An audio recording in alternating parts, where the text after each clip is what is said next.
Hello students, आज के इस वीडियो में देखेंगे छत्तीसगढ़ क्लास 12th में केमिस्ट्री का असाइनमेंट नंबर 1 यानी कि ये सितंबर मंथ का असाइनमेंट है। और यहाँ पे हम देखेंगे कि हम कैसे यहाँ पे अपने असाइनमेंट को कंप्लीट कर सकते हैं।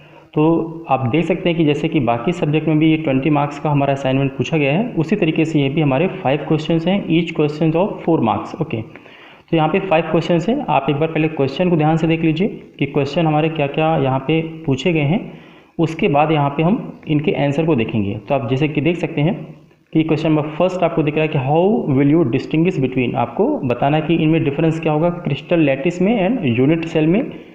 और उसी तरीके से आपको सेकंड पूछा गया कि tetrahedral void and octahedral void में क्या डिफरेंस होता है। तो आपको यहाँ पे ये चीज़ आपको देख लेनी है। तो इस तरीके से आपको यहाँ पे मैं क्वेश्चन पेपर दिखा देता हूँ कि क्वेश्चन पेपर में आपको बाकी क्वेश्चन भी जो दिए गए हैं वो आप एक बार देख लीजिए।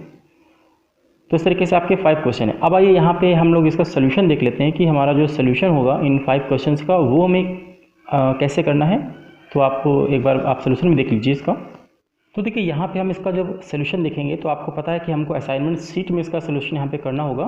तो देखिए यहाँ पे हम आपको सोल्यूशन जो दिखाने जा रहे हैं ये बेसिकली हमारे इंग्लिश मीडियम के जो स्टूडेंट्स हैं पूरे छत्तीसगढ़ में उनके लिए यहाँ पे स्पेशली ये वीडियो बना हुआ है।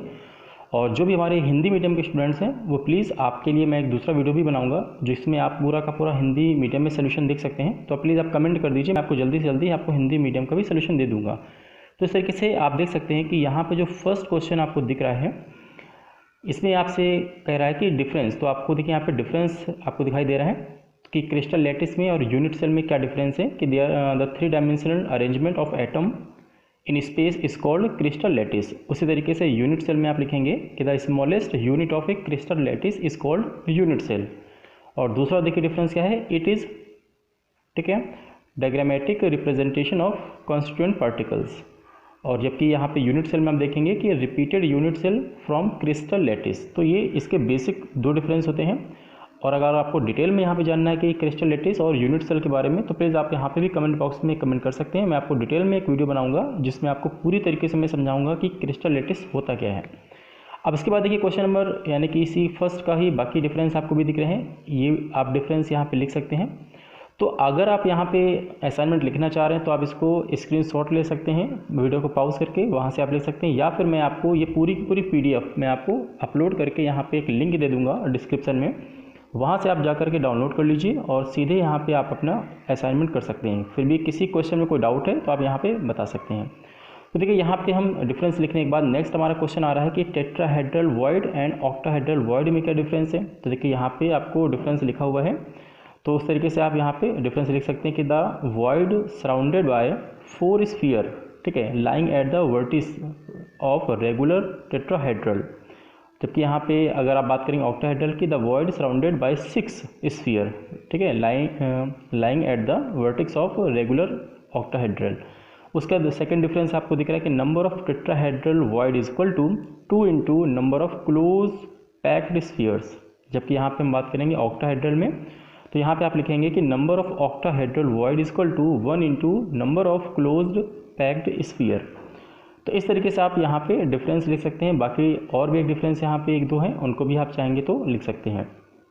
तो ये हमारा हो गया फर्स्ट क्वेश्चन। अब आइए इसके बाद हम देख लेते हैं कि यहाँ पे क्वेश्चन नंबर 2। तो देखिए क्वेश्चन नंबर 2 यहाँ पे एक न्यूमेरिकल प्रॉब्लम दी गई है। इसमें आपसे कहा गया है कि if 22 gram of benzene is dissolved in 122 gram of carbon tetrachloride, मतलब 22 ग्राम आपने क्या किया, बेंजीन को आपने डिजोल्व किया है 122 ग्राम कार्बन टेट्राक्लोराइड में।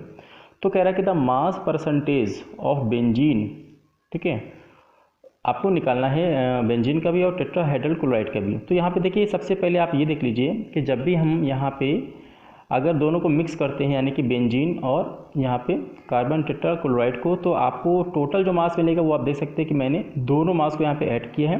तो यहाँ पे 144 ग्राम ये तो टोटल आपको मास मिल जाएगा। अब एक्चुअली यहाँ पे परसेंटेज पूछा गया, तो जिसका परसेंटेज पूछा जाएगा आपको पता है कि उसका मास हम ऊपर रखेंगे और डिवाइड हम करेंगे टोटल मास से इंटू 100 कर देंगे। तो अगर हम यहाँ पे बेंजीन के देखिए मास की बात करेंगे तो यहाँ पे आपको दिखेगा कि 22/144, ठीक है, इंटू 100। तो ये हमारा अप्रॉक्सीमेट आंसर आएगा 15.28%। जबकि अगर हम बात करेंगे मास ऑफ CCl4 का, तो देखिए यहाँ पे आपको पता है कि इसका जो मास लिया गया था वो कितना है 122। तो यहाँ पे हम करेंगे 122/144 × 100। तो देखिए इसका आंसर आएगा, वो आएगा 84.7%। तो यहाँ पे देखिए थोड़ा सा रॉन्ग लिखा हुआ है कि तो आप यहाँ पे लिखिएगा 84.7%, ठीक है, कि 122/144 × 100 को हमने सॉल्व करने से हमको वैल्यू मिलती है।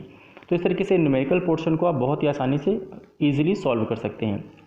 अब आइए इसके बाद हम देखते हैं नेक्स्ट क्वेश्चन। यहाँ पे लिखा हुआ है कि डिफाइन द टर्म सोल्यूशन। आपको सोल्यूशन को डिफाइन करना है और आपको बताना कि how many types of solution are formed, कितने टाइप के हमारे सोल्यूशन होते हैं। अब उसके बाद आपको ये भी पता है कि right briefly about each type of solution with example. आपको हर एक टाइप का सोल्यूशन का एग्जाम्पल भी लिखना है। तो सबसे पहले हम यहाँ पे डेफिनेशन लिखेंगे। तो देखिए डेफिनेशन लिखी है आपकी कि a solution is a homogeneous mixture of 2 और more than 2 pure substance. Clear, कि जो हमारा सोल्यूशन होता है वो होमोजीनियस होना चाहिए, और ये होमोजीनियस मिक्सचर होता है 2 या 2 से ज़्यादा हमारे जो सब्सटेंस होते हैं उनका। उसके बाद लिखा है कि which do not react among themself of those, ठीक है। उसके बाद यहाँ पे कह रहा है कि कंपोजिशन में भी अटैक, ठीक है, यहाँ पे विद सर्टेन लिमिट्स। अब यहाँ पे क्या क्या लिमिट है यहाँ पे आप देख सकते हैं कि हम लोगों ने यहाँ पे there are 3 types of solution हो सकते हैं। गैसियस हमारे सोल्यूशन होंगे, या फिर लिक्विड के होंगे, या फिर सॉलिड के हो सकते हैं, ठीक है। तो इनमें हम एक एक करके देख लेते हैं कि गैसियस सोल्यूशन में आपको दिखेगा कि when a solution is obtained in gaseous state it is called gaseous solution.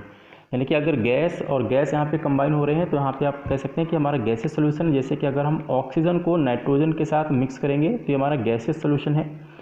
अब उसी तरीके से अगर वाटर की वेपर है और ये एयर में मिक्स की गई है तो ये भी हमारा क्या होता है, गैसियस सोल्यूशन माना जाता है।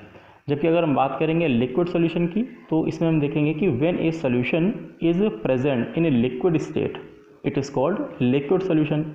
अब जैसे कि अल्कोहल को अगर मैंने वाटर के साथ मिक्स किया तो हमारा जो भी सोल्यूशन तैयार होगा ये हमारा क्या है, आपका लिक्विड सोल्यूशन होगा। ओके, तो यहाँ से हमने यहाँ पे तीनों चीज़ें देख लिया है कि क्या क्या हमारा सोल्यूशन हो सकता है। जबकि इसके अलावा भी और भी सोल्यूशन हो सकते हैं, एक स्टेट से दूसरे स्टेट में भी होते हैं। मान लीजिए अगर आपने किसी भी तरीके से अगर हम कहें कि सॉलिड से सीधे कन्वर्ट करना है, मान लिया अगर गैसियस स्टेट में, तो ये भी हमारा कहीं ना कहीं मिक्सचर आपका कहलाएगा। जैसे आप स्मोक देखते हैं तो स्मोक क्या होता है कि सॉलिड से सीधे आपका गैस में कन्वर्ट हो रहा है, तो ये भी कहीं ना कहीं क्या होगा, एक सोल्यूशन हुआ, एक मिक्सचर हो गया। अब उसके बाद यहाँ देखिए नेक्स्ट यहाँ पे क्वेश्चन पूछा गया है कि व्हाट इज मोलर कंडक्टेंस। अब यहाँ पे मोलर कंडक्टेंस आपको बताना है कि it is defined as the conducting power of all the ions produced by dissolving 1 mole of an electrolyte in solution. यानी कि 1 मोल जब आप इलेक्ट्रोलाइट यहाँ पे मिलाते हैं किसी सोल्यूशन में, तब यहाँ पे जो कंडक्टिंग पावर होती है वो हमारी क्या कहलाती है, मोलर कंडक्टेंस कहलाती है। इसको हम किससे डिनोट करते हैं, लैम्डा से। ओके, और इसके पहले हमारा स्पेसिफिक कंडक्टेंस पूछा गया था, उसमें आपको लिखना है कि स्पेसिफिक जो कंडक्टेंस होता है ये बेसिकली हमारे किसी भी मटेरियल पे डिपेंड करता है कि कौन सा मटेरियल हमारा कितना ज़्यादा कंडक्टिंग नेचर का है, तो हमारा उसको हम रो से डिनोट करते हैं। और जबकि मोलर कंडक्टेंस में आपको 1 मोल की बात करनी है कि 1 मोल अगर हम इलेक्ट्रोलाइट को यहाँ पे मिलाते हैं किसी सोल्यूशन में तो वो कितना कंडक्टर की तरह वर्क करता है। और उसके बाद देखिए क्वेश्चन हमारा 5th दिया हुआ है कि व्हाट इज़, ठीक है, यहाँ पे हमारा लॉ दिया है, तो यहाँ पे लॉ देख लेते हैं हम लोग। तो यहाँ पे देखिए लॉ हमको जो दिया गया है इसमें आपसे कहा गया है कि आपको इसको डिफाइन करना है, ठीक है। तो जब हम डिफाइन करेंगे तो देखिए डिफाइन करने के लिए आपको इसकी सबसे पहले डेफिनेशन लिखी होगी। तो यहाँ पे कोलरॉस हमारा जो लॉ है, तो कोलरॉस लॉ में आपको सबसे पहले लिख सकते हैं इसका पूरा प्रॉपर डेफिनेशन। तो यहाँ पे डेफिनेशन आप देख लीजिए और इसको यहाँ पे आप लिख सकते हैं। उसके बाद इसके 2 एप्लीकेशन भी पूछ रहे हैं, तो आपको एप्लीकेशन भी यहाँ पे गिवन है, यहाँ से आप एप्लीकेशन भी अपनी कॉपी में लिख सकते हैं, ठीक है। तो इस तरीके से ये हमारा आज के इस हमारा जो भी असाइनमेंट है इसका ये सोल्यूशन दिया हुआ है। तो इस तरीके से आपको आई थिंक ये समझ में आ गया होगा। अगर आपको क्लियर नहीं भी दिख रहा है तो आप प्लीज़ यहाँ पे जो भी मैं लिंक दूंगा PDF का, वहाँ से आप डाउनलोड कर लीजिए, वहाँ से आपको समझ में आ जाएगा। फिर भी किसी भी टॉपिक में अगर कोई आपको डाउट है, आपको वो टॉपिक समझना है, तो प्लीज़ आप बता दीजिए, वो मैं आपको अलग से वीडियो बना करके बहुत अच्छे से उसको एक्सप्लेन कर दूँगा। तो उम्मीद करता हूँ कि वीडियो आपको ज़रूर समझ में आया होगा और ये भी आपको क्लियर हो गया होगा कि कैसे हमको असाइनमेंट लिखना है। तो इसी तरीके से मिलते हैं नेक्स्ट वीडियो में, तब तक के लिए बहुत बहुत थैंक यू।